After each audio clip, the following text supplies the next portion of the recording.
नमस्कार, आप देख रहे हैं प्रदेश का नंबर 1 और सबसे भरोसेमंद news channel India news Haryana. और बड़ी बहस के साथ मैं हूं आपके साथ आयुष चित्रांश। राजनीतिक दलों में इस बार किसकी दिवाली खास होगी, ये बड़ौदा उपचुनाव के नतीजे ही तय करेंगे। जी हां, क्योंकि बड़ौदा के रण में उतरे 14 उम्मीदवारों की किस्मत ईवीएम में कैद हो चुकी है। और कोरोना काल के बावजूद वोटिंग को लेकर के बड़ौदा हल्के की जनता में खासा उत्साह भी देखने को मिला है, क्योंकि शाम 7 बजे तक के आंकड़े पर अगर गौर करें तो बड़ौदा में 68% से ज्यादा मतदान हुआ है।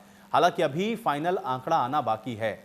अब 2019 के अगर विधानसभा चुनाव की बात करें तो इसमें 68.99% वोट पड़े थे, यानी कि इस बार भी वोटिंग का आंकड़ा करीब 70% रहेगा। ये भी बता दें कि 10 नवंबर को बड़ौदा उपचुनाव के नतीजे घोषित होंगे और यह तब साफ होगा कि बड़ौदा की जनता ने आखिर किसका साथ दिया है।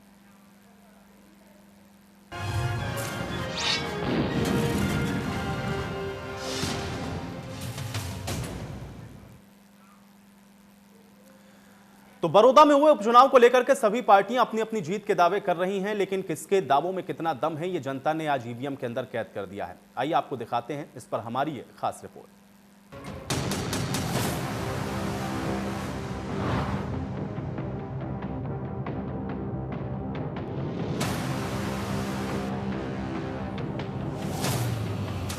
बड़ौदा के दंगल में उतरे 14 धुरंधरों की किस्मत ईवीएम में कैद हो गई। सुबह 7 बजे से शुरू हुआ मतदान शांतिपूर्ण रहा। हालांकि शुरुआत में मतदान का प्रतिशत कम था, लेकिन दोपहर होते होते वोटिंग ने रफ्तार पकड़ी। बीजेपी गठबंधन के प्रत्याशी योगेश्वर दत्त ने अपने गांव भैंसवाल कला में मतदान किया। वहीं कांग्रेस प्रत्याशी ने अपने गांव रिंढाना, इनेलो प्रत्याशी ने अपने गांव ईशापुर खेड़ी में मतदान किया। पहले हमारी एकता है, जो हमारी ताकत है, वो जरूरी है। हल्के का क्या माहौल लग रहा है? पूरे हल्के में अभी मैं गया नहीं हूँ, पर पूरे हल्के का माहौल बहुत अच्छा है। सभी ने मन बनाया है और ये बड़ौदा के हित की, बड़ौदा की तरक्की की ये लड़ाई है। बड़ौदा का ये चुनाव बड़ौदा की तरक्की के लिए है और सभी हल्के वासियों ने मन बनाया है कि इस बार विकास के नाम पे, तरक्की के नाम पे, बड़ौदा के नाम पे वोटिंग करेंगे। तो 36 बरादरी बड़ौदा हल्का ने मन बना लिया है। इस बड़ौदा हल्का बीजेपी की जमानत जब्त कराएगा। तक जो मैंने अपने बूथ पे डाला है वोट, और जो बाकी खबरें आ रही हैं बाहर से जो मैंने ली हैं, बहुत अच्छा चुनाव चला हुआ है। उससे ये लग रहा है कि ये सीट हम 100% निकाल के और चौटाला साहब जोड़ी में डालने का काम करेंगे। उपचुनाव में लोगों में मतदान को लेकर सुबह से ही उत्साह देखने को मिला। कई बूथों पर सुबह ही लोगों की लाइनें नजर आई। युवा, बुजुर्ग, महिलाएं सभी उत्साह के साथ बूथों पर मतदान करने पहुंचे। कई बुजुर्गों को पीठ पर लादकर मतदान केंद्र तक ले जाया गया। से हमारे गांव का है, वैसे तो इस दुकान तो भी बन जाइए। गरीब आदमी यदि पीले कार्ड मिलने चाहिए, बलोटा ही रजिस्ट्री इंतकाल करा रहे हैं, मिले नहीं आज तक। नाश्ते हैं सब दिन दे नहीं, 294 रुपये खाते नहीं, इतना गरीब और क्यों होगा? विकास के मुद्दे पर डाले हैं। 280 बूथों पर 1,80,000 से ज्यादा मतदाता थे, जिसमें करीब 65% लोगों ने अपने मताधिकार का इस्तेमाल किया। इस बार मतदान पिछली बार से ज्यादा हुआ है। मास्क और जैसे कि हैंड सैनिटाइज करना पड़ रहा है, ये सब नई चीज़ें हैं इस बार, जो कि आवश्यक भी हैं, हैंड सैनिटाइजर और मास्क लगाना। चुनाव आयोग द्वारा कोरोना महामारी को ध्यान में रखकर सभी बूथों पर उचित प्रबंध किए गए थे। मतदान करने पहुंचने वाले मतदाताओं को सभी बूथों पर मास्क उपलब्ध करवाए गए और सैनिटाइज भी किया गया। प्रत्येक मतदाता को मतदान करते जाते समय ग्लव्स भी उपलब्ध करवाए गए, लेकिन कई जगहों पर इसमें अनियमितताएं भी देखने को मिली। खासकर बिचपड़ी गांव में मास्क खत्म होने के बाद बिना मास्क के ही लोग वोट डालते नजर आए। कितने मास्क दिए गए थे आपको? दिए गए थे, गिनती को ना भीड़ हो रही है। तो वोटरों के हिसाब से नहीं दिए थे? वोटरों के हिसाब से मास्क नहीं दिए गए थे, फिर भी खत्म हो गए? क्या जी, कहीं तो बढ़ के देने पड़ेंगे। अच्छा, क्वालिटी अच्छी नहीं है। बड़ौदा उपचुनाव के लिए 5 आदर्श मतदान केंद्र बनाए गए थे। चिढ़ाना, बुटाना, कुंडू, बड़ौदा, मोर, रुखी, सिकंदरपुर माजरा में बने आदर्श मतदान बूथ पर लोगों को जागरूक किया गया। वहीं आहुलाना में एक महिला मतदान केंद्र भी बनाया गया था। हमने यहाँ हर व्यक्ति को पहले टेम्परेचर चेक करते हैं, सोशल डिस्टेंसिंग का पालन करवाते हैं और उनके हाथों को सैनिटाइजर करवाते हैं, ग्लव्स पहनाते हैं। सजावट के लिए हमने बाहर रंगोली बनाई है, अंदर बैलून्स भी लगाए हैं और दुपट्टों के साथ उनकी सजावट की हुई है। लोगों को संदेश देते हैं कि कुछ भी हो हमें हमें वोट जरूर डालनी चाहिए, क्योंकि एक वोट भी बहुत कीमती होती है। सर हम 9 लड़के आए हुए हैं, हमें यहाँ पर लोग सैनिटाइज करवाते हैं, उनको मास्क देते हैं, सोशल डिस्टेंस का पालन करवाते हैं और उनका टेम्परेचर चेक करते हैं। ये आदर्श बूथ है सर ये बुटाना गांव में। कुल मिलाकर बड़ौदा की जनता ने सभी 14 उम्मीदवारों की किस्मत ईवीएम में कैद कर दी है। अब 10 नवंबर को तय होगा कि बड़ौदा के रण का विजेता कौन होगा। Bureau report, India news, Haryana. तो चलिए, आपने देखा कि लोगों के अंदर कैसा उत्साह इस बार देखने को मिला है। तो आज की बड़ी बहस के कुछ अहम सवाल, उस पर भी नजर डालते हैं। उसके बाद आज की बड़ी बहस की शुरुआत करेंगे। सवाल आज की बड़ी बहस का यह है कि बड़ौदा में जो 70% वोटिंग हुई है उसके क्या मायने समझे जाएं, क्योंकि 2019 में हुए विधानसभा चुनावों के अंदर आपको बता दें कि ये आंकड़ा 69% का था। और इससे क्या हम ये मान के चलें कि क्या इस बार 2019 के जो नतीजे हैं वो पलट जाएंगे, क्योंकि 1% का इजाफा यहाँ पर हुआ है। और इस बार किस पार्टी को यहाँ से जो जनता है वो जीत दिलवाती है, ये भी अपने आप में एक अहम सवाल है। तो आज की बड़ी बहस की शुरुआत करें उससे पहले आइए आपको ग्राफिक के जरिए भी वोटिंग परसेंटेज दिखा देते हैं। और ये आंकड़े आप देखिए किस तरीके से बड़ौदा के रण में देखने को मिले। 2019 की अगर हम बात करें तो 68.99% आंकड़ा था। 2014 में यह आंकड़ा 74% था। 2019 में 68.99% और 2014 में 74% और इस बार उपचुनाव में करीब 70% वोट हुआ है। और इसलिए ये जो परसेंटेज बढ़ा है इसके मायने क्या समझे जाएं, आज बड़ी बहस में हम इसी पर चर्चा करेंगे। और इस बार किसको यहाँ पर जनता अपने सराखों पर बिठा रही है और किसको चुनकर भेज रही है, ये सब अब भविष्य के ही गर्त में है, क्योंकि जब नतीजे आएंगे उस दिन ही ये पता चलेगा। लेकिन अब आज चूंकि वोटिंग हो चुकी है और बड़ौदा के अंदर जनता ने यह तय कर दिया है कि उसने इस बार किसको अपना विधायक चुना है, तो ऐसे में बेहद महत्वपूर्ण हो जाते हैं ये आंकड़े, जिनके हिसाब से अब लोग अपने अपने आकलन कर रहे हैं। और हालांकि अब 70% की जो जानकारी मिल रही है, ये 2019 में जो विधानसभा चुनाव हुए उसमें 68.99% के आंकड़े से 1% आप मान के चलिए कि ये ज़्यादा है। और ऐसे में अगर ये ज़्यादा है तो फिर इसका फ़ायदा किसको मिलेगा, ये भी अपने आप में बेहद महत्वपूर्ण है। और क्या ये मान के चलें कि इस बार 2019 के जो परिणाम रहे इस सीट पर क्या वो बदल सकते हैं, क्योंकि इजाफा वोटिंग परसेंटेज में तो यहाँ पर देखने को मिला है, यानी कि मतदाताओं के अंदर जो उत्साह था कोरोना काल के बीच में भी वो कम नज़र नहीं आया है। तो ऐसे में अब जनता चूँकि बढ़ चढ़ के वोट करती हुई नज़र आई है, तो अब जनता ने किन मुद्दों के आधार पर वोट किया है, आज ये अपने आप में बेहद महत्वपूर्ण है। और 1% का जो इजाफा हुआ है उसके मायने क्या, आज इसी पर बड़ी बहस हम करेंगे। और अब चलिए बड़ी बहस की शुरुआत करते हैं। तमाम मेहमान मेरे साथ जुड़ गए हैं, उनका परिचय मैं आपके साथ करवा देता हूं। प्रवीण अत्रे जी हमारे साथ जुड़े हुए हैं, भारतीय जनता पार्टी के प्रवक्ता हैं। प्रवीण अत्रे जी, बहुत स्वागत है आपका इस चर्चा में। बजरंग दास गर्ग जी हमारे साथ जुड़े हुए हैं, प्रवक्ता हैं कांग्रेस पार्टी के। बजरंग दास गर्ग जी, आपका भी स्वागत। अरविंद भारद्वाज जी हमारे साथ जुड़े हुए हैं, प्रवक्ता हैं जेजेपी के। अरविंद भारद्वाज जी, आपका भी स्वागत। संदीप गोयल जी हमारे साथ जुड़े हुए हैं, प्रवक्ता हैं इनेलो के। संदीप गोयल जी, आपका भी बहुत स्वागत। और केसी मलकानिया जी हमारे साथ जुड़े हुए हैं, वरिष्ठ पत्रकार हैं। केसी मलकानिया जी, आपका भी बहुत स्वागत है। प्रवीण अत्रे जी, सबसे पहले आपसे ही शुरुआत करते हैं, क्योंकि आंकड़े अभी हम लोग देख रहे थे और आंकड़ों में हम लोग को ये साफ तौर पर नजर आ रहा है कि 1% का जो इजाफा है 2019 से हम लोग तुलना कर रहे हैं तो वो नजर आ रहा है। ये जो 1% बढ़ रहा है किसके खाते में जाता हुआ नजर आ रहा है और कितना आश्वस्त हैं आप? प्रवीण जी, आपका पहला कमेंट। जनता ने वोट किया है और जिस तरह से आप आंकड़े में वेरिएशन देख रहे हैं, ये मान के चले कि बड़ौदा की जनता का एक एक वोट कांग्रेस के घमंड पे चोट है, जो लगातार इस इलाके को अपना गढ़ बताने की बात करते थे, जो लगातार जनता के बरगलाने के लिए इलाके की चौधर की बात करते थे। आज बड़ौदा की जनता ने अपने मतदान से उन लोगों को ये बता दिया कि बड़ौदा की जनता विकास के साथ जाना चाहती है, बड़ौदा की जनता ने विकास को अहमियत दी है। हालांकि विरोधी मित्रों ने बड़ी कोशिश की इस चुनाव में जात पात का जहर घोलने की। विरोधी मित्रों ने अपने उस चिर प्रचित अंदाज के अंदर इलाके की चौधर का नारा देने की कोशिश की। लेकिन जैसे जैसे चुनाव आगे बढ़ा, आयुष, अगर आपने देखा होगा, मैं भूपेंद्र सिंह हुड्डा साहब की बात करूंगा विशेष तौर पे, ऐसी नौबत भी आ गई थी कि जनता के रुख को देखते हुए हुड्डा साहब ने ये कहना शुरू कर दिया था कि मैं इस चुनाव के बाद अपने घर बैठ जाऊंगा। कहीं ना कहीं बड़ौदा की जनता ने हुड्डा साहब को ये एहसास दिलाना शुरू कर दिया था कि आपने इस इलाके को बरगला के वोट तो लिया, लेकिन इलाके को दिया कुछ नहीं। शायद इस वजह से ही हुड्डा साहब घर बैठने की बात करना लगे थे इस चुनाव के दौरान। और वैसे तो नतीजे 10 तारीख को आएंगे, 10 तारीख को स्पष्ट समझ में आ जाएगा, सबके सामने आ जाएगा। लेकिन मेरा मानना है, और ये बात आप 100% सच मान के चले, कि 10 तारीख को जब नतीजे आएंगे तो गठबंधन का उम्मीदवार जो है विजयी होके निकलेगा। बजरंग दास गर्ग जी, क्यों कहना पड़ा भूपेंद्र हुड्डा को कि उनको घर बैठना पड़ेगा? और कुछ स्टेटमेंट ऐसे भी थे कि भाई प्रतिष्ठा का सवाल तो है अब उनके लिए। क्या ये मान के चला जाए कि जिस मौके की या जिस अवसर की बात भारतीय जनता पार्टी कह रही थी, क्योंकि चुनौती तो आपके लिए थी, गढ़ आपका था, गढ़ आपको बचाना है, क्या ये मान के चला जाए कि उसको कन्विंस करने में कामयाब हो गई भारतीय जनता पार्टी? इस वजह से ये आश्वासन और ये कॉन्फिडेंस नजर आ रहा है आज बीजेपी प्रवक्ता का यहाँ पर, बजरंग दास गर्ग जी।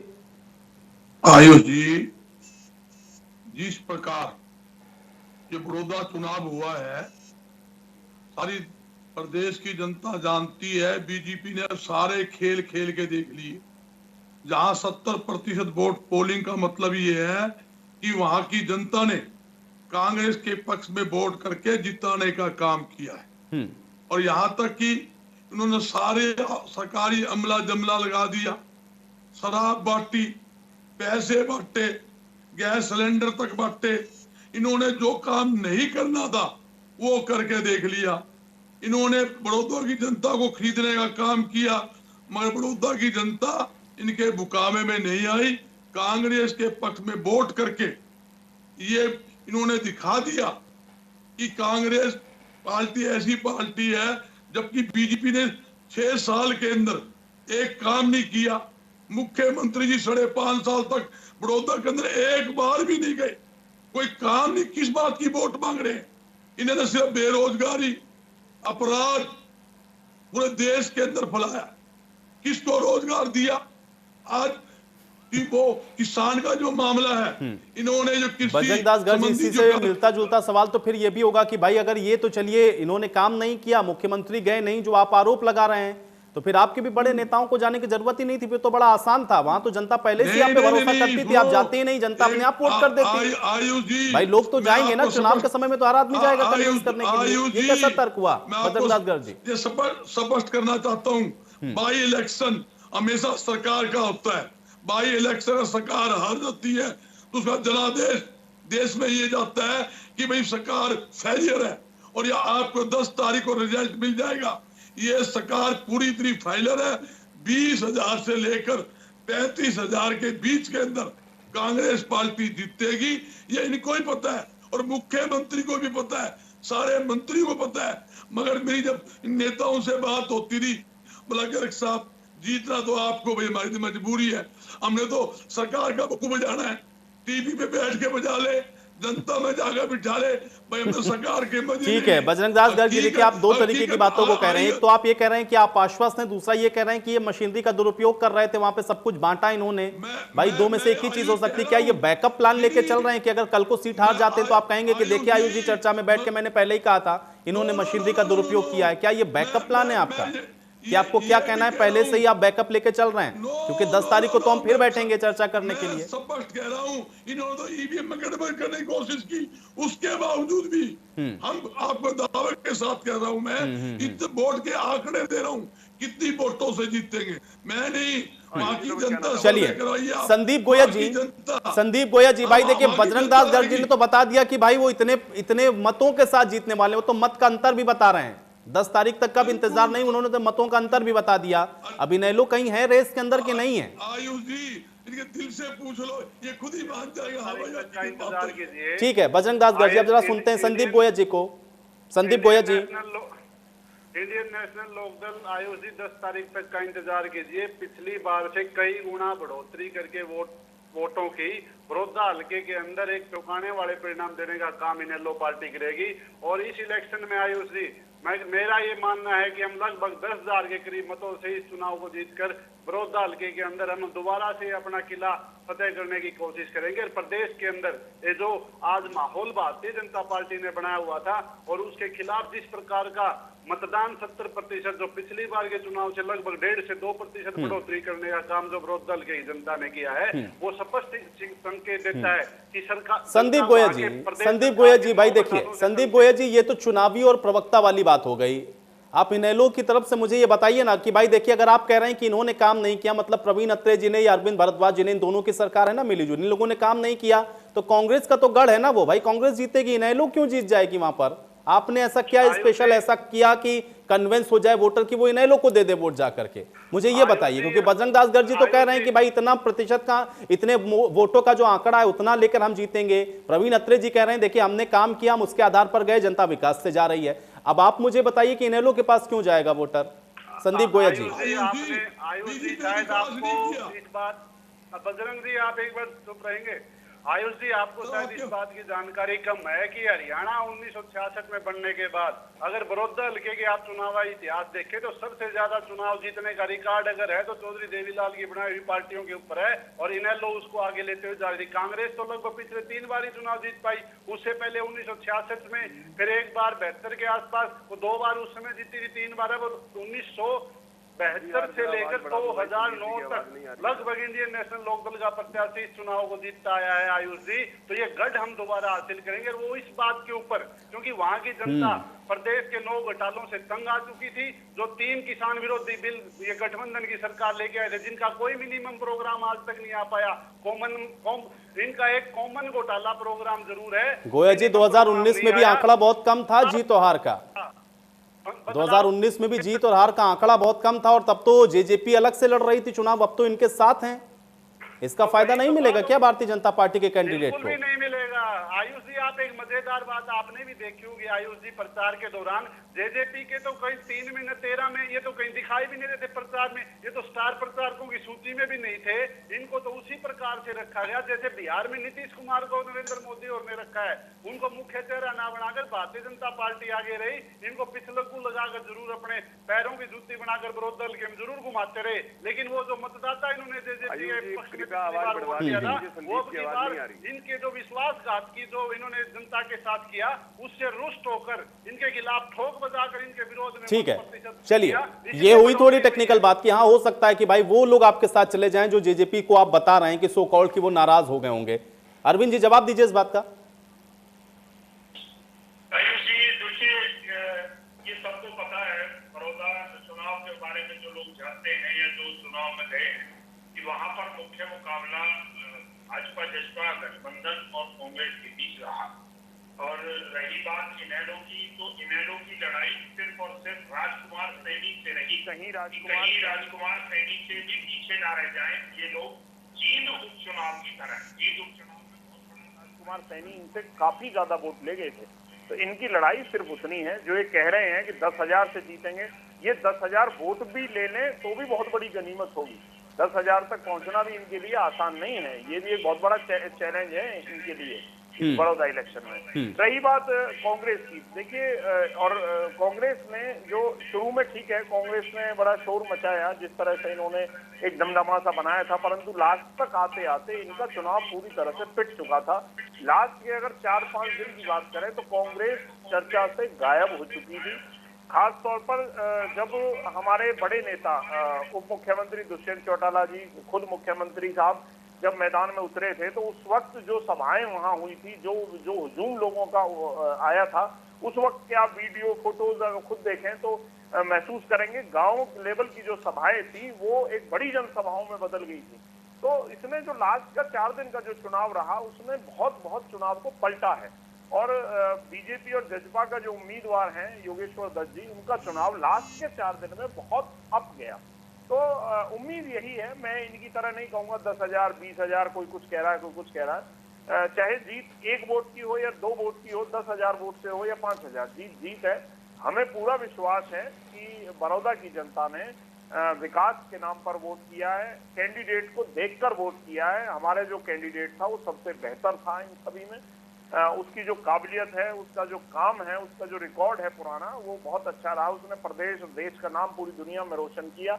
उसका जो व्यक्तित्व है, उसका जो त्याग है, जो मेहनत है, उसके नाम पर वोट गया। हाँ, जरूर इन लोगों ने जरूर ये कोशिश की कि ये चुनाव जातिवाद के नाम पर आए, परंतु ऐसा हुआ नहीं। और जो ये वोट प्रतिशत बढ़ा है, चाहे बहुत ज्यादा नहीं बढ़ा, 1%, 1.25%, जो 1.5% बढ़ा है, वो इसी बात का प्रतीक है कि बदलाव जनता ने बदलाव किया है। 3 बार से कांग्रेस यहाँ जीत रही थी और ये बदलाव का प्रतीक है। जो वोट प्रतिशत बढ़ना है वो बदलाव का प्रतीक है और बदलाव यही है कि लोग सरकार के साथ गए हैं, भाजपा जजपा गठबंधन के साथ गए हैं। योगेश्वर दत्त इस चुनाव को जीत कर आएंगे। हाँ, इनेलो जो हमारी कह रहे थे कि जजपा वाले नहीं थे, 2 दिन तो खुद दुष्यंत चौटाला जी सभाएं करके आए हैं। लगभग 10 सभाएं उन्होंने की। दिग्विजय चौटाला जी कई दिन रहे, डॉक्टर अजय सिंह चौटाला, इसके अलावा हमारे डॉक्टर केसी बांगड़ हैं, भूपेंद्र मलिक हैं और जो स्थानीय कार्यकर्ता हैं वो मैदान में रहे। ये बात जो लोग मैदान में मौजूद थे या जो लोग फाइट में थे उन्हें पता है, परंतु अफसोस क्योंकि इनेलो की लड़ाई सिर्फ राजकुमार सैनी के साथ थी। तो मेरी शुभकामनाएं हैं इनके लिए कि शायद ये राजकुमार सैनी को टक्कर दे पाए, शायद उनसे ज्यादा वोट ले पाए।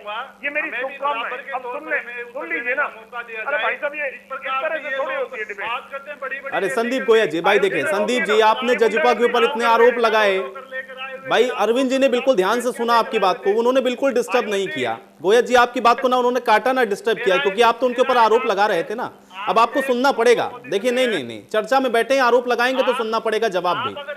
गोयल जी शांत होकर सुनिए, आप बाद में उसको बाद में काउंटर करिएगा। बीच में नहीं, चर्चा डिस्टर्ब होती है, कोई फायदा नहीं होता उसका। अरविंद जी बात कंप्लीट करें। गोयल जी शांत हो जाए। अरविंद जी ठीक है। गोयल जी धैर्य रखें। आरोप लगाएं तो फिर आरोप लगते हैं आपके ऊपर, उसको भी थोड़ा सहने का मादा होना चाहिए अंदर। थोड़ा धैर्य रखें, वो क्या कह रहे हैं सुने उसको पहले। अरविंद जी कंप्लीट करें। रामायण सुनने के लिए आप दे रहे हैं तो हमारी भी रामायण सुनने का मौका दिया जाए। हम 20-20 मिनट आयुष जी इनेलो के प्रवक्ता, एक मिनट सुनिए भाई साहब। आयुष जी इनेलो के प्रवक्ता जब बोलना शुरू करते हैं तो स्वर्गीय चौधरी देवीलाल जी के समय से बोलना शुरू कर देते हैं। उस वक्त इनेलो बहुत मजबूत हुआ करती थी, वो एक समय था।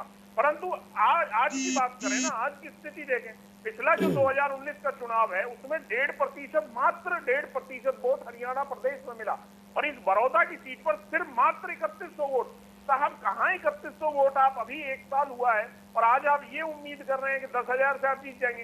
ठीक है, कल तक आप अगर ये बात कहते नहीं गोयल जी मैं आऊंगा, बराबर जवाब दीजिएगा। बस अरविंद जी की बात कंप्लीट हो एक बार। अरविंद जी जल्दी से कंप्लीट करें। नहीं गोयल जी देखिए ऐसे नहीं, मुझे सबको समय देना। मलकानिया जी भी बैठे हैं, उनके पास भी मुझे जाना है। मैं सबको समय दे रहा हूँ, आप थोड़ा सा शांत रहें। अरविंद जी बात कंप्लीट करें, जल्दी से कंप्लीट करें। इन लोगों के पास उम्मीदवार नहीं था, ये लास्ट तक इंतजार करते रहे, कोई ना कोई मिल जाएगा। लास्ट में इन्होंने बेचारे बलि का बकरा बना दिया अपने पुराने उम्मीदवार को। ये जीत का दावा करते हैं। चलिए अरविंद जी ने अब वो तार छेड़ दिए जिसका जवाब संदीप गोयल जी जरूर देंगे। ठीक है संदीप जी, मैं आपके पास आऊंगा, लेकिन मलकानिया जी के पास में मैं जाऊंगा। केसी मलकानिया जी, ठीक है केसी मलकानिया जी, ठीक है आप थोड़ा सा शांत हो जाए। आप सभी लोग शांत हो जाएं। केसी मलकानिया जी, एक वरिष्ठ पत्रकार होने के नाते अब मैं आपका आकलन जरूर सुनना चाहूंगा, क्योंकि सभी राजनीतिक पार्टियां तो कह रही कि वो जीत रहे हैं, लेकिन एक वरिष्ठ पत्रकार होने के नाते आपने क्या आकलन किया है और आज जो 1% या 1.25% की जो बढ़ोतरी हुई है वो किसके पक्ष में जाती हुई नजर आ रही है आपको?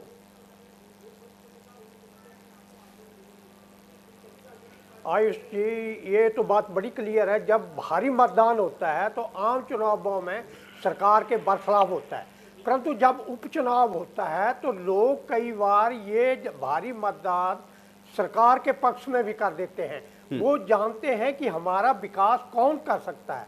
तो कई बार ऐसा होता है, अगर हम यहाँ भी कहें तो बदलाव के लिए भी हो सकता है। पिछली बार ये सीट कांग्रेस के पास थी, परंतु इस बार जो है चुनाव हो रहा है, भाजपा ने अपना उम्मीदवार, पुराना उम्मीदवार उतारा है, इनके साथ जेजेपी का भी साथ है। और इन लोगों का दावा ये सही है कि चौधरी देवीलाल के टाइम वोट बैंक इनका था और इन्होंने कई बार सीट जीती, परंतु अब जो परिवार है बढ़ चुका है। इस चौधरी देवीलाल के वोट पे दावा जेजेपी भी कर सकती है कि वोट वो बैंक हमारा था। तो इस प्रकार जो इन लोग है अपना कुछ ना कुछ तो इम्प्रूव कर सकती है, जैसे इन्होंने दावा किया कि हम अच्छे पहले से अच्छा सुधार करेंगे, ये बात मानने वाली है। परंतु अब भाजपा और जेजेपी ने मिलकर चुनाव लड़ा है। अगर पिछला मतदान देखा जाए तो इनके पक्ष में भारी मतदान था दोनों का मिलाकर। अब ये देखना है कि जेजेपी कितना अपना वोट जो है वो भाजपा की तरफ डाइवर्ट कर सकती है। दूसरा, मैंने पहली बार भी कहा था कि जब सत्तारूढ़ पार्टी जीतेगी तो विपक्ष ये आरोप लगाएगा कि मशीनरी का दुरुपयोग किया गया है और सारी सरकार वहाँ बैठी रही है। आज ही ये आरोप कांग्रेस ने लगा दिया है और हो सकता है अगर सत्तारूढ़ पार्टी जीतती है तो ये आरोप लगेगा। ये चुनाव में जब 14 उम्मीदवार चुनाव में उतरे थे तो सभी यही दावा करेंगे कि हमने चुनाव जीतना, हम जीतने के लिए उतरे हैं। परंतु लोग जो हैं वो दो बातें देखते हैं पे हमारा विकास कौन कर सकता है, हमारा उम्मीदवार कौन है जो सुख दुख में सहाय हो सकता है। विपक्ष का उम्मीदवार बहुत ही दमदार हो, लोगों को अपने साथ ले सके, धरने दे सके, तब कहीं जाकर लोग उसके पक्ष में वोट डालते हैं। परंतु इसमें हरियाणा में भाजपा की और जेजेपी गठबंधन की सरकार है और इन दोनों ने मिलकर चुनाव लड़ा है, इसलिए जो लोगों ने मतदान किया है वो विकास के नाम पर किया है और मुझे लगता है जो वोट परसेंटेज बढ़ा है वो हो सकता है कि विकास के नाम पर बढ़ा है। प्रवीण अत्रे जी। आयुष, देखिए आयुष, यहाँ पे जो विपक्षी दलों के प्रवक्ता हैं वो जिस तरह की बात कर रहे हैं, एक तो मैं उनसे कहूंगा कि साहब चुनाव हो चुका है, वोटिंग हो चुकी है, मत जो है वो ईवीएम में कैद हो चुके हैं, तो इसलिए चुनावी मोड से बाहर आ जाएं। चुनावी मोड में रहने का भी कोई लाभ नहीं है, 10 तारीख को नतीजे घोषित हो जाएंगे। लेकिन यहाँ कांग्रेस के प्रवक्ता की हैरानी होती है और यही बात अभी मलकानिया जी भी कह रहे थे कि जो प्रेस नोट कांग्रेस ने 10 तारीख के लिए बना रखा था, क्या वजह है कि कांग्रेस के प्रवक्ता, कांग्रेस के नेता वोटिंग वाले दिन ही उस प्रेस नोट को जारी कर रहे हैं। जिस तरह से कांग्रेस के नेताओं ने, प्रवक्ता ने ये कहना शुरू किया कि साहब ईवीएम में गड़बड़। साहब देखिए, आपको याद होगा आयुष के जिस वक्त ईवीएम के बारे में पीआईएल डला, माननीय सुप्रीम कोर्ट ने बाकायदा ये कहा था कि ईवीएम में गड़बड़ नहीं हो सकती और बड़े बड़े एक्सपर्ट इस बात को कह चुके हैं, क्योंकि ईवीएम इंटरनेट से कनेक्ट नहीं होती और जो मशीन इंटरनेट से कनेक्ट नहीं होती वो हैक नहीं हो सकती, ये सभी जानते हैं। तो ये बयान तो कांग्रेस का 10 तारीख के लिए था कि 10 तारीख में जब नतीजे आ जाएंगे, गठबंधन का प्रत्याशी जीत जाएगा, तब कांग्रेस के नेता ये बात कहना शुरू करेंगे कि साहब ये ईवीएम में गड़बड़ कर दी, ईवीएम में गड़बड़ कर दी। लेकिन हैरानी है कि कांग्रेस ने वोटिंग वाले दिन ही कहना शुरू कर दिया। क्या कांग्रेस के नेताओं का ये बयान ये साबित नहीं करता कि कांग्रेस वहां पे हार रही है? इसी बौखलाहट की वजह से इन्होंने 3 तारीख को ये बयान जारी कर दिया। दूसरी बात, इन्होंने जो बात यहाँ पे कही है बजरंग दास जी ने, देखिए बजरंग दास जी चिल्लाने का कोई लाभ नहीं है।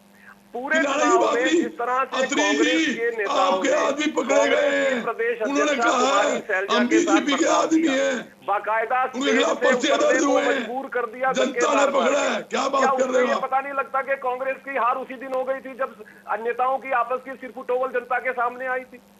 जिस तरह से कांग्रेस के प्रत्याशी का जो पर्सनैलिटी है, जो कांग्रेस के प्रत्याशी के बारे में बड़ौदा के अंदर जो बातें कि किस तरह से पंचायत में गोली चलाई, किस तरह से नौकरी के लिए पैसे लिए, क्या उसी दिन ये स्पष्ट नहीं हो गया था कि कांग्रेस ने एक ऐसा उम्मीदवार उतारा है जो हार की कगार पे खड़ा है?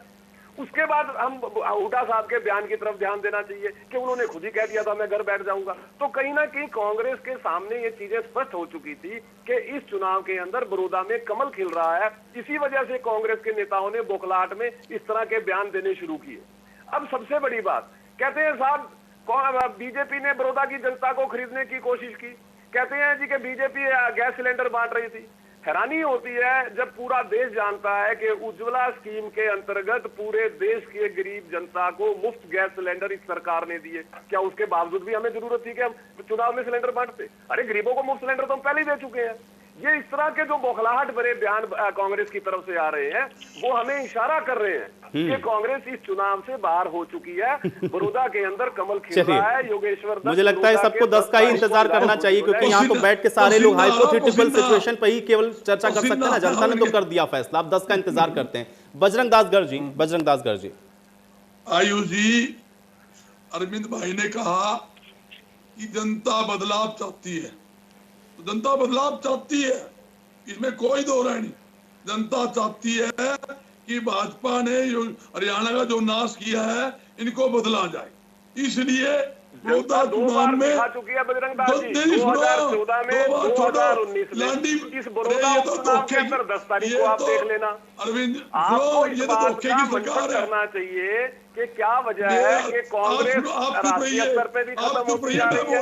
प्रवीण जी अब सुनिए भाई, प्रवीण जी बजरंग दास गर्जी की बात को सुनेंगे भाई, बजरंग दास गर्जी, ठीक है, प्रवीण अत्रे जी, प्रवीण अत्रे जी, देखिए आपकी नेता कुमारी प्रवीण अत्रे जी भाई, देखिए इस तरीके से बार बार काउंटर करते रहेंगे तो नहीं समझ में नहीं आएगा। ठीक है प्रवीण जी, आपने अपने बहुत सारे सवाल रख दिए उनके सामने, मैं चाहूंगा उसका ही जवाब हो जाए, उसी का जवाब हो जाए। बजरंग दास गर्जी, पिछली बार चुनाव में इन्होंने झूठी घोषणाएं, झूठे वादे, अब की बार 75 पार, लोगों ने दी सीट कितनी 40 सको, जनता ने इनको विपक्ष ने बैठने का आदेश दिया था। आज लांडी पुच्ची सरकार लेके बैठे हैं। मुख्यमंत्री जी प्रचार करने लिए बड़ौदा में गए, गाड़ी रोकी गई, काले झंडे दिखाए, चुनाव नहीं हो चुका। कृषि मंत्री आपके 3 घंटे तक गाड़ी रोककर काले घंटे झंडे दिखाए, 300 पुलिस वाले आए, फिर ये कहते हैं हम जीतेंगे। फिर इतनी घबराहट क्यों है बजरंग दास जी आपके अंदर? हमें कोई अगर आपको लगता है कि हमारा विरोध हो रहा था, फिर आप इतने घबराए हुए क्यों हैं? फिर आप ये आरोप क्यों लगा रहे हैं कि ईवीएम में गड़बड़ कर दी? आप ये आरोप क्यों लगा रहे हैं दूसरे के गैस सिलेंडर दे दिया? आप ये दूसरा आरोप क्यों लगा रहे हैं शराब दे दी? ये काम तो आप करते रहे हैं, आपकी तो बरसों की रिवायत रही है। कांग्रेस ने तो राजनीति इस ढंग से की है। अगर आपको ऐसा लगता तो फिर आपको घबराने की चिंता नहीं है, फिर आपको ऐसे बयान जारी करने की जरूरत नहीं है। आप ऐसे बयान क्यों जारी कर रहे हैं? नहीं अत्रे जी भाई, बजरंग दास जी की बात को सुनेंगे नहीं। अत्रे जी अगर बजरंग दास जी की बात को सुनेंगे नहीं तो फिर कोई मतलब नहीं है आपके आरोपों का। मुझे लगता है सुने, वो भी धैर्यपूर्वक सुने भाई, देख रहे हैं वो क्या कह रहे हैं। अपनी बात काट बजरंग दास जी तौर पे क्या है, जब ये देखिए भाजपा का कैंडिडेट की पुत्री वोट मांगने जाती थी, उन्हें क्या कहा, आप भाजपा को मत देखो, आपके बेटे को देखो। इसका मतलब भाजपा कोई जनाधार नहीं।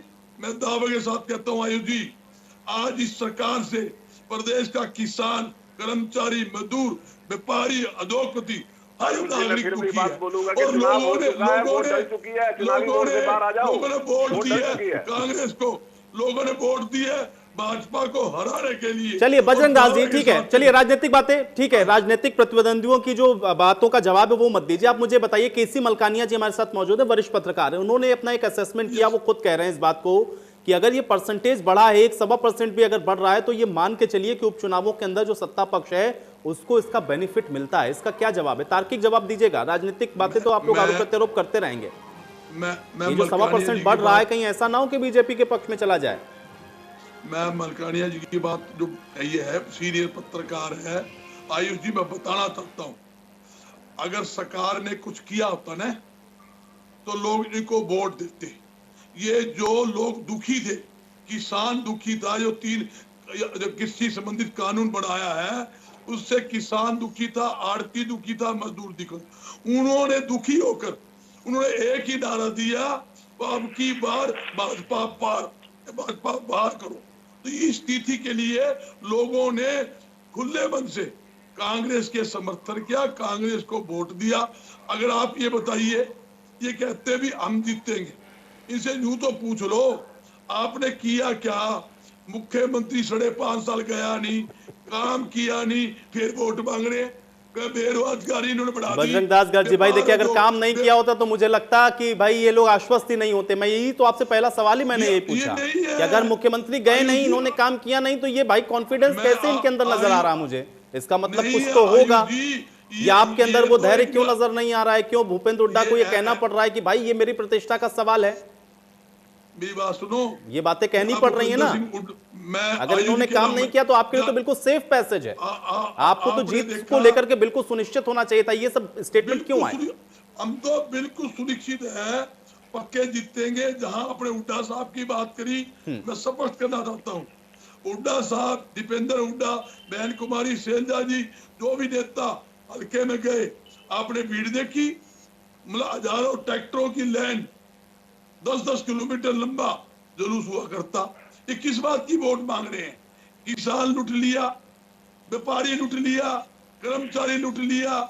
जहां बाजरा आप देखोगे 2150। ठीक है बजरंग दास गर्जी, मुझे लगता है कि ये बातें चुनाव से पहले कई बार हो चुकी हैं। वो बात फिर वही आ गई, प्रवीण जी जो कह रहे हैं भाई अब तो वोट हो गया, अभी फिलहाल फौरी तौर पर इसका कोई फायदा नहीं मिलेगा। हाँ, आगे आने वाले चुनावों के लिए तैयारियां कर सकते हैं। ठीक है, संदीप गोया जी का मैं कमेंट लूंगा। संदीप गोया जी आप भी बहुत देर से कुछ कहना चाह रहे हो और आपके ऊपर तो अरविंद जी ने बहुत कुछ बातें कही हैं, मैं चाहूंगा जवाब दें जल्दी से। ठीक है बजरंग दास जी, मैंने अब आपको समय दे दिया, आप संदीप जी को सुनेंगे। संदीप गोया जी। देखिए आयुष जी, पहले तो मैं मलकानिया जी की जो असेसमेंट है उसके ऊपर थोड़ा तर्क देना चाहूंगा। मलकानिया जी ने कहा कि जो मत प्रतिशत बढ़ा है वो सरकार के पक्ष में भी होता है, सरकार ने जब अच्छे कार्य किए। मैं इनकी बात से यहाँ थोड़ा सा सहमत भी करता हूँ, थोड़ा असहमत भी हूँ। मौजूदा सरकार ने कोई भी तो अच्छा कार्य नहीं करके दिखाया। अगर कोई अच्छा कार्य करके दिखाया होता तो वहां की जनता स्वाभाविक है कि वो उसको मत प्रतिशत बढ़ाकर सरकार के पक्ष में मतदान करती। जनता का जो आक्रोश था सरकार के विरुद्ध बड़ा स्पष्ट था। और दूसरी बात मलकानिया जी ने कही कि जो मतदान प्रतिशत बढ़ा है वो विरोधी हल्के के विकास पूर्ण करा सकता है, इस बात को भी लेकर मत प्रतिशत बढ़ा हो, जो एक अंदाजा देता है कि शायद सरकार के साथ गया हो। मैं यहाँ पर असहमत हूँ, क्योंकि अगर आप विरोधी हल्के का इतिहास देखें तो लगभग 40 साल इनेलो के पास विधायक रहे और उन विरोधी हल्के में, और 40 साल में केवल 10 साल वो शासन में रहे, 30 साल तो विपक्ष में रहे। इसका मतलब विपक्ष में रहते हुए भी हम एमएलए जीतते हैं वहां पर। तो विरोधी हल्के के अंदर जो असेसमेंट है ये सरकार के बिल्कुल ठोक के खिलाफ गए और सरकार के खिलाफ का मैंडेट है। तीसरी बात मलकानिया जी ने कही कि जेजेपी जो एक पार्टी पिछली बार इनके साथ भाजपा के खिलाफ वोट मांग रही थी, भोले भाले किसानों को गुमराह करने का पूरा भरसक प्रयास इनके द्वारा किया। जो बदलाव की राजनीति का वादा करती थी और वो इनके पैरों की जूती बन गई। वो अपने झूठ बोलकर जनता के लोगों को अपना वोट तो लेगी, लेकिन उससे एक रुष्ट होकर एक आक्रोश के तौर पर इनके खिलाफ भी विरोध डाल के वोट लिया है। और एक ये जो भाषा है ना आपकी भाषा से, इन्होंने कहा कि हमारी रैलियों में हुजूम आया, इनकी रैलियों का सोशल मीडिया के ऊपर लिखी गया होगा कि सरकार के शराब के नाम पर, पैसे के नाम पर इन लोगों को हरियाणा के अलग अलग कोनों से लाया गया। आपके जो नेता है ना से लाया गया, फतेहाबाद से लाया गया, गोलीबारी से लाया गया। ऐसे लोगों को जोड़कर अपनी प्रेजेंस दिखाते हो। ये जो भाषा है ना जमीनी हकीकत यही आपको। और एक बात मलकानिया जी ने बड़ी अच्छी बात कही कि जो चुनाव प्रक्रिया के ऊपर आरोप लग रहे हैं, वो चुनाव प्रक्रिया के ऊपर जो आरोप आ रहे हैं वो वास्तव में सरकार के ऊपर गहरे लग रहे हैं। अगर सरकार को अपने पक्ष में मतदान होने की संभावना होती तो 20-20 रुपए के नोट के नाम पर गैस के सिलेंडर न बांटे जाते, घी के पीपे नहीं बांटे जाते, शराब नहीं परोसी जाती, और पंचायत विभाग के कर्मचारी जो सरकारी कर्मचारी बाइट आई हुई है सोशल मीडिया पर पैसे बांटने नाम पर लोग धरे हैं, उनको पकड़ के रखा है। और लास्ट डे आज मतदान के दिवस के ऊपर देखो, चुनाव आयोग को हमने शिकायतें की इन सारी बातों की, जिसमें वो एक मशीन जो ईवीएम मशीन के आसपास रख के हैक करने का एक इशू बना हुआ है, उसकी भी एक शक के दायरे में है। तो इस सारी प्रकार की जो ओछी हरकतें सरकार ने सरकारी तंत्र का भेजा इस्तेमाल करके किया, वो एक चीज बड़ी स्पष्ट करती है कि सरकार को कहीं ना कहीं ये भय जरूर था कि आपके खिलाफ एक भारी मतदान विरोधी हल्के की जनता करने जा रही है। उस मतदान ठीक है संदीप जी, ये तो चित भी मेरी पट भी मेरी वाली बात हो गई ना, ये तो चित भी मेरी पट भी मेरी वाली बात हो गई। अगर जीत गए तो आप कहेंगे कि देखिए इनके विकास के काम इन्होंने किए नहीं, इसलिए इनको जनता ने हरा दिया। अब और अगर यहाँ से ये हारते हैं तो अगर ये जीतते हैं तो कहेंगे कि ये हुआ, और अगर हारते हैं तो आप कहेंगे कि देखिए भाई हम तो जो कह रहे थे वही हो गया। तो जो चित भी मेरी पट भी मेरी वाली बात क्यों कर रहे हैं आप? आयुष जी बात क्या एक चीज पर रहिए ना जी। आयुष जी लोकतंत्र में अगर हारेंगे तो काम नहीं किया इसलिए हारेंगे, और जीतेंगे तो फिर अब वो ईवीएम की वजह से जीत गया, ऐसा कैसे हो जाएगा? जीतेंगे तो फिर ये कहिए ना कि वो काम किया इसलिए वो जीते। आयुष जी हार और जीत का मैं आपको यहाँ उत्तर नहीं दे रहा। मैं आपको मौजूदा सरकार की जो चुनाव प्रक्रिया के अंदर जो भय का वातावरण सरकार के लोगों के बीच में था कि कैसे मत प्रतिशत को सरकार के विरुद्ध जो जा रहा है उसको कम करने के जो हथकंडे जो सरकार ने अपनाए उनके बारे में मैंने आपके ऊपर स्पष्टीकरण दिया है। और 3 या 4 दिन पहले, आज के दिन नहीं, इनेलो पार्टी ने 3 दिन पहले भी चुनाव आयोग को शिकायतें की, और आज भी हमने शिकायत भेजी है कि अवैध रूप से शराब बांटी गई, पैसे बांटे गए, हांसी के आसपास के युवकों को जो 10वीं ठीक है संदीप जी, देखिए इस तरीके की चर्चाएं मैं पहले भी बहुत बार कर चुका हूं, और हर जगह मुझे एक चीज समझ में आती नहीं है कि जब चुनाव नहीं होता तब ईवीएम का मुद्दा क्यों नहीं उठाते हैं आप सारी राजनीतिक पार्टियां मिलकर? भाई खत्म करवाइए, अगर ईवीएम इतना ही बड़ा झमेला है तो ये चुनाव आते ही ईवीएम का राग क्यों शुरू होता है? अरविंद भरद्वाज जी। आयुष जी, ये कांग्रेस और इनेलो के लोग अब अपनी अपनी हार की वजह ढूंढ रहे हैं। कल को जब ये हारेंगे तो उसके पीछे क्या तर्क देंगे, वो ये बहानेबाजी कर रहे हैं, इससे ज्यादा कुछ नहीं है। ये आरोप है इनके, इससे ज्यादा कुछ नहीं है। इनके पास कोई सबूत है तो ये चुनाव आयोग को दें, इनके पास कहीं कोई सबूत नहीं है, ये सिर्फ आरोप है, मिथ्या आरोप है, इससे ज्यादा कुछ नहीं है। चुनाव हारने की वजह बहाना ढूंढ रहे हैं, क्यों हारे, वो बहाना इन्होंने तलाश लिया है। दोनों ने अपना अपना बहाना बताना शुरू कर दिया आज से।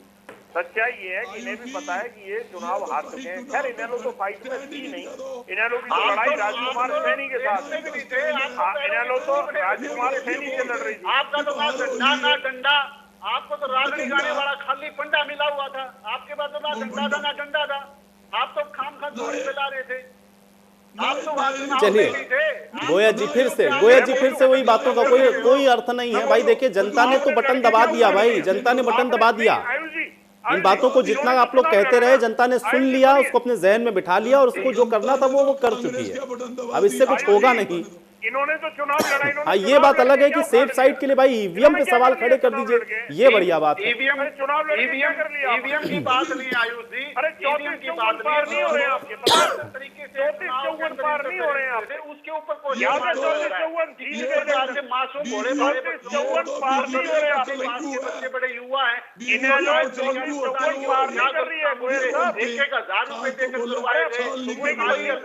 जनता जान चुकी आयुष जी, हमें भी उत्तर देने की जान चुकी थी, बड़ी जागरूक रही, बड़ी बहादुर रही, सरकार का डट कर ये बीच में बोलना शुरू कर देते हैं। चलिए अरविंद जी ठीक है, मैं ये कहूंगा कि आप उनकी बातों का ठीक है, आरोप प्रत्यारोप में नहीं फंसते हैं। अरविंद जी थोड़ा बेसिक सवाल पर आते हैं। देखिए मलकानिया जी ने एक सवाल खड़ा किया था, मैं चाहूंगा थोड़ा उसका जवाब दीजिए। ठीक है पिछली बार तो आप लोग विपक्ष में लड़े भाई इनके खिलाफ, अब तो सत्ता में आप साथ में हैं, लेकिन वो जो वोटर जो कि जिसने आपको वोट दिया था, क्या उसको मोल्ड कर पाएंगे आप बीजेपी की तरफ, और ऐसा हुआ है क्या?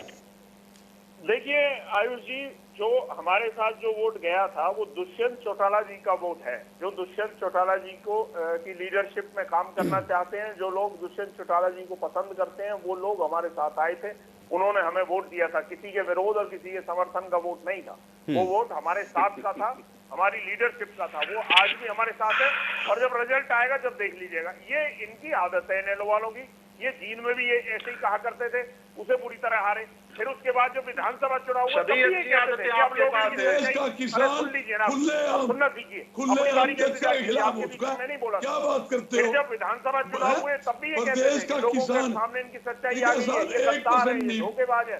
फिर क्या हुआ, ये 1.5% वोट पर सिमट गए, कहीं 500 वोट, कहीं 1000 वोट, कहीं 2-2000 वोट इन्हें मिले। उसके बाद यहाँ भी यही होने वाला है। अरे यहाँ भी होगा, यहाँ भी यही होने वाला है।